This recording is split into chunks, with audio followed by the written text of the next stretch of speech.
שאני לא מבין, זה כל הגויים הם איך קוראים? שנייה, אדוני. בהמות? אני אגיד לך משהו? אם אין להם ציווי. אדם, שנייה, אדם זה על שם הדמל העליון. אדם זה כביכול הדמל האלוקי. אוקיי? זה פירוש אדם. אנחנו הפכנו את זה, זאת אומרת העם הפך את זה.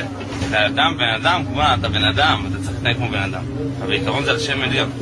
אדם זה הדמל העליון, מכיוון שאנחנו בנים של אלוקים, אז הוא קראנו בני אדם. עכשיו, הגויים מה שהם, כן? אלוקים עשה אותם בשביל שיעשו פה... בשביל לשרת את היהודים.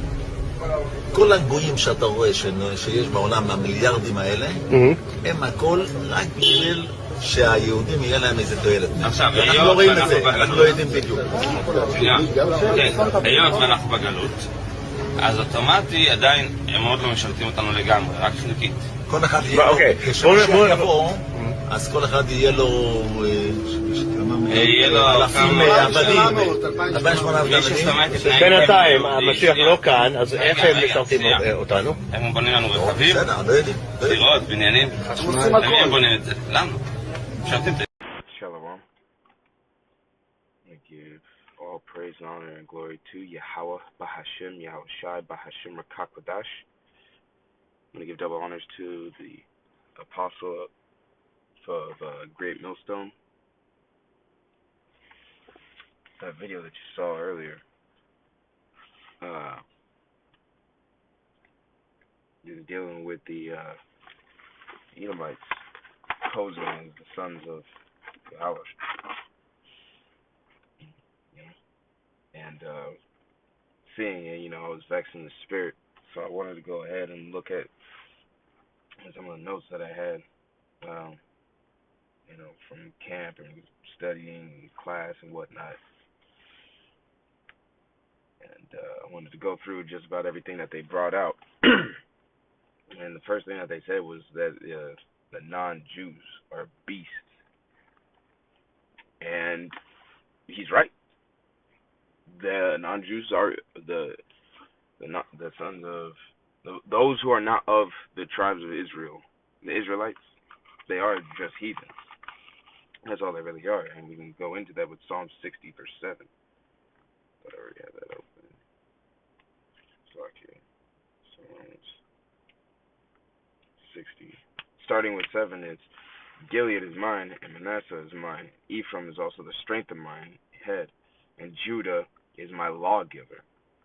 Now, verse 8, the point, Moab is my washpot. Over Edom I will cast out my shoe. Philistia, trump thou because of me. This is the Lord talking about the heathen nation, saying like, hey, you're my washpot. Like, you're that low to me. Like, and in contrast, you could see how the Lord talks about Israel. You go to Isaiah, is it 43?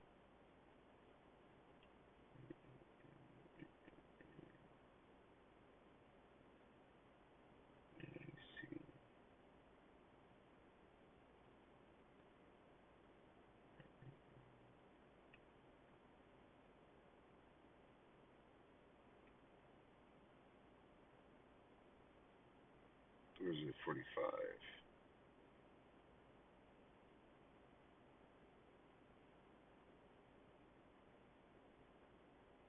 Maybe it's 46.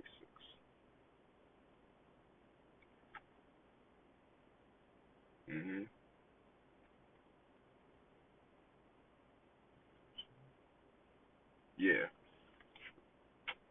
46. Actually, no. Well,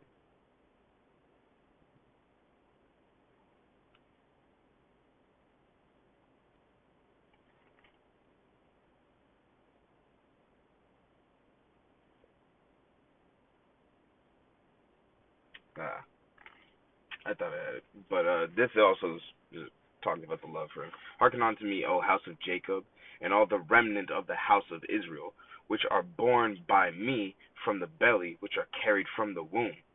And even to your old age I am he, and have to hear, and even to hoar hairs I will carry you. I have made, and I will bear you, even I will carry and deliver you. To whom will ye liken me, and make me equal, and compare me that may be like. And actually, let me go ahead and get that in the NLT real quick, just to further push that point. Isaiah 46. Listen to me, descendants of Jacob, all of you who remain in Israel. I have cared for you since you were born. That's what I was looking for. Yes, I carried you before you were born. I will be your power throughout the lifetime. Until your hair is white with age, I made you and I will care for you. I will carry you along and save you. So already, that's how the Lord refers to his own people versus the nation. So yeah, that is the one thing that they said in the whole video that's actually correct. That the Lord, his sons, those are the only ones that he cares for, and the non-Jews, they're beasts, they're heathens. That's the only thing that they had to say that was correct. Now the image of the Lord, well, if we're made in his image, as they say, is that like they say in that video, Revelations 1:14 is perfect to bring out here, because you go here, and it's a description of the Lord, you know. Right here, it brings out his head and his hairs were white like wool, and white as snow, and his eyes were as a flame of fire. Now, his hairs were white like wool. There's only one nation that's actually got woolly hair, and that's the nation of Israel. All 12 tribes, they have that. They have that woolly hair. The hair curls. They comes from them, you know. And there's we're speckled birds amongst all the nations. So the scattering of us, there are some Edomite looking Jakes, and there's some Jake looking Edomites too, you know. So you may have someone who is, you know, white skinned or whatnot, or red skinned, however you want to say it. They may be they may have like some curly hair, but they could go back to being a Jake in their lineage and whatnot. And yeah, almost lost my train of thought for a second. But the point is, you look at who doesn't have woolly hair, and it's them in the video. Your hair ain't woolly. Your hair is mad straight, you know. And so already you're already backwards from what you're talking about. And then you go to verse 15, and his feet like unto fine brass. Well, let's look at fine brass. Boom, fine brass. That's crazy. Immediately, I mean, if you look at them in the video, that they don't look like this whatsoever. And on top of that, verse 15, as if they burned it in a furnace, and his feet unto fine brass as if they burned it in a furnace. Well, you look at darker brass, I mean, that's who looks like that, you know? It's certainly not them.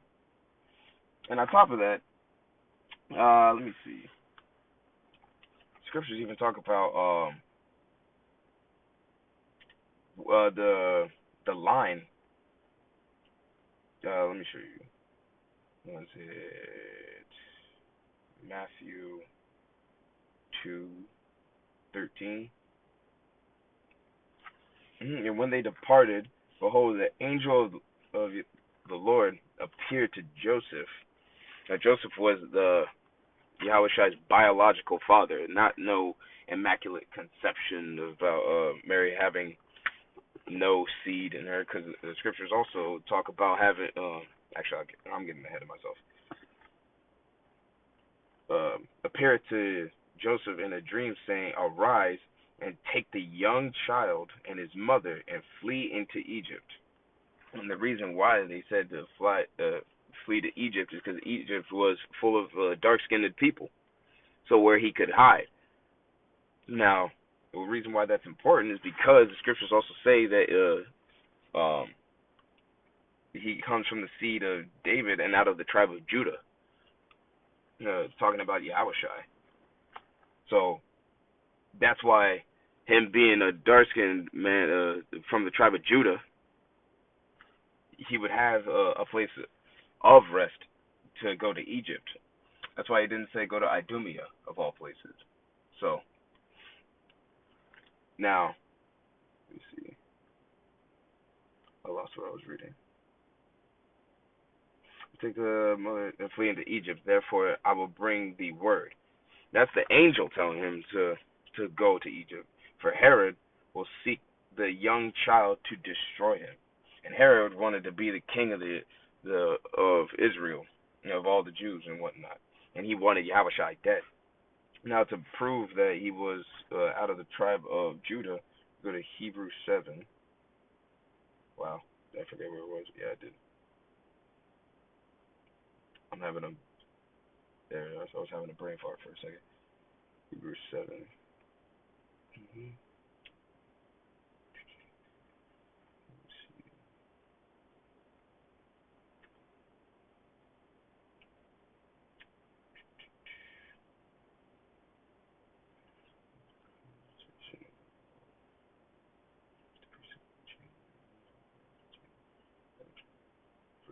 Yeah, right here, verse 14. For it is evident that our Lord sprang out of Judah, which the tribe of Moses spake nothing concerning priesthood. That's just proving Yahushua came from the tribe of Judah, the dark skin, the whole reason why he has burnt skin likened unto burnt brass. So already that point, as they were saying, is it's just it's not likened unto them whatsoever. And if you go into who they are, it's because of this right here. The Cesare Borgia, his father, I forget specifically, actually, I think I have it in my notes over here. Excuse me. Lock it.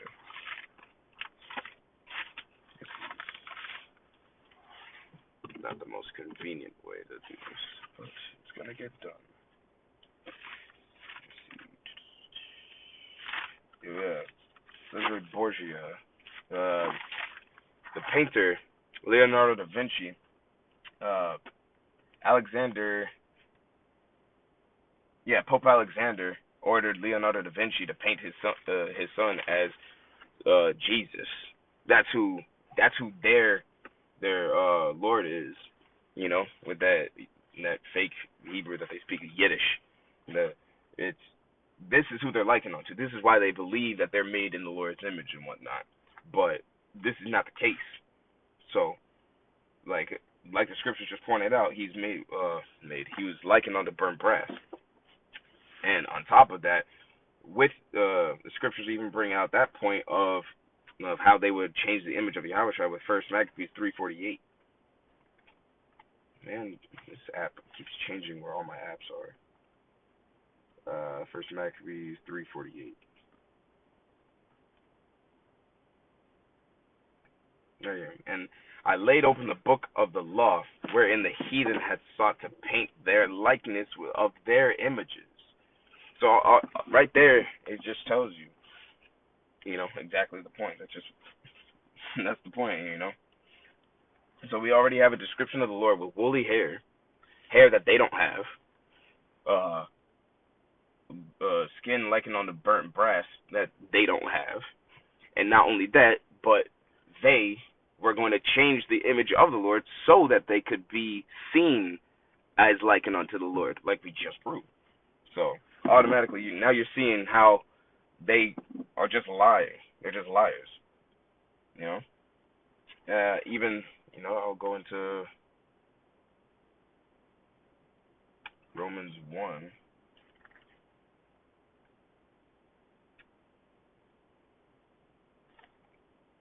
Yeah, verse 23. And change the glory. Let me go back up. Because that when they knew thy power, they glorified him not as thy power, neither were thankful, but became vain in their imaginations, and their foolish heart was darkened. Professing themselves to be wise, they became fools, and changed the glory of the uncorruptible power into an image made like to corruptible man, and to birds, and four-footed beasts, and creeping things. So already that tells you this is not how This is not how the Lord is supposed to be seen. He's not so-called white and whatnot.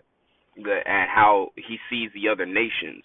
The other nations were the corruptible ones, but Israel wasn't made to be that way. In fact, I have it in my notes here. Where is it? Yeah, going back all the way to Genesis. We went over this in class. Actually, I'll bring it out in this one. Genesis 1. In the beginning, God created the heavens and the earth. Now, this is a huge misconception that the world has thanks to Christianity. But if we go into the interlinear and look at the Strongs for God, the world calls it Elohim. It's I forget specifically how the brother pronounced it. I didn't write that part down, but I think it's like Alahayim, I believe. If I'm wrong, the brother can correct me. But going into this, it's a masculine noun. It's plural for the outline of the biblical usage. Plural. Rulers or judges, divine ones, angels, gods. Plural. You know? So that's the whole point about why. Sorry, Salakia. That's the whole point of us being the uncorruptible one. So when you go back to how things were supposed to be, we weren't supposed to go off, obviously, but you know, things went the way they did, unfortunately. But that was the whole plan of Yahweh, you know, not to have anything go in any other way, but this is the way for us to really understand why he needed to be in power, so that all the heathen nations would also see, because they wouldn't see. But we were made in his image as the gods to be uncorruptible. But inside of our punishment for going off, the heathen nations, Esau, Edom, changed the likeness of the Lord so that it could be in his own image, so that he could boast himself up. That's the whole reason why Christianity's taken off. That's why they got 2 billion members. But you know, the Lord deals with small numbers, so I mean, he flooded the whole earth and saved 8 people. You know, and why would he want 2 billion? He only wants 144,000 to save, and 1/3 of his people. Why would he want? He doesn't even want all of his people when he comes to bring destruction in these last days. You know. And let me see. I had one more thing that I wanted to bring out.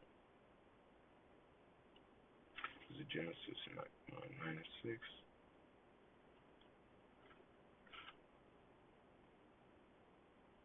No, I think it was that. It's like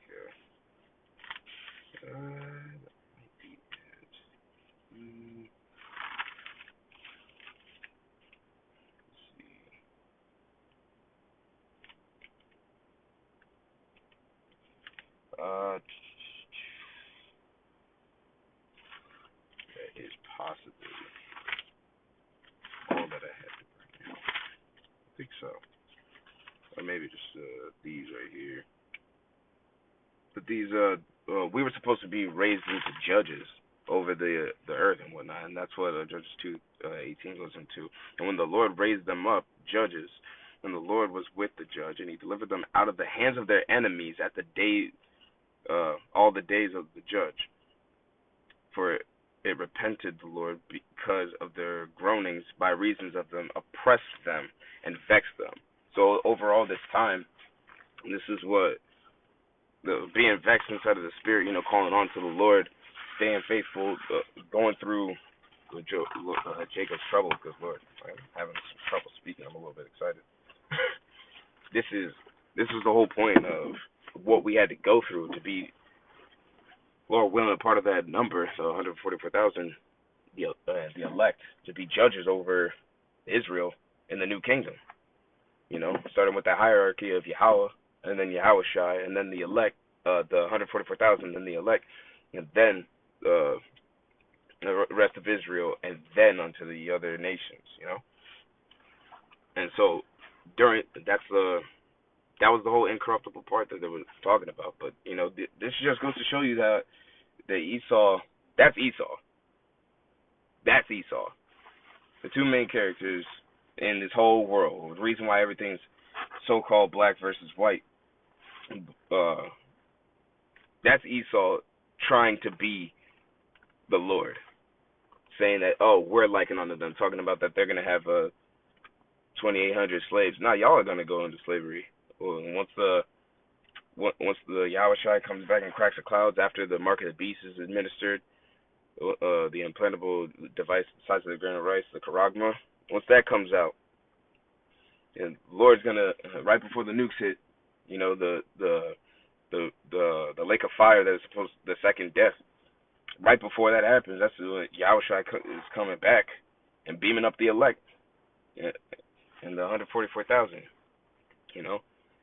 But that's Esau trying to be the Lord, and that's why it's important to know these scriptures and to actually, it gives you spiritual discernment of what's actually really happening in the world.